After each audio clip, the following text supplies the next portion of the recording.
Yeah, so watershed moment of my life was I was 15 years old, and for the first time went overseas, and I was in Guilin, China, which is in southwestern China. And I left my hotel room, broke the rules, went outside the hotel room, and I was standing on the street, and there was a man who had a crank, like a cart, and on it was this crank, and he was sticking these stalks, like these big stalks, into this machine that he was cranking, and out of it came this juice, and there was a line of like 15 people in line, and all of them, once he put through a little stalk, came up, took a drink, and put it back. And I was standing there, of all things, I was on a trip,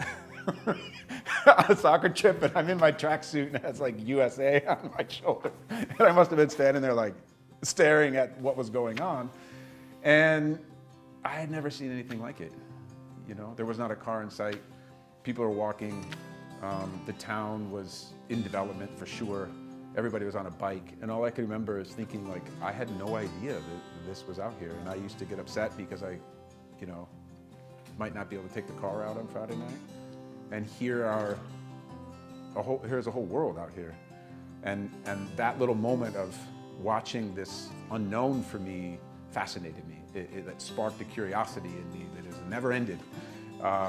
Trying to figure out why it is that things are the way they are, and also like trying to always think about what it would be like if I had been, you know,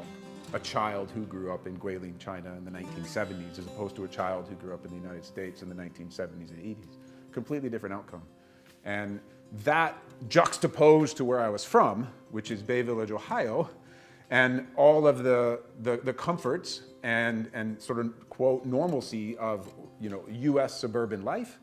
white picket fences, brown bag, peanut butter and jelly, lunches, going off to public school. It just sort of opened my eyes to the world for the first time. And it's a moment I'll never forget.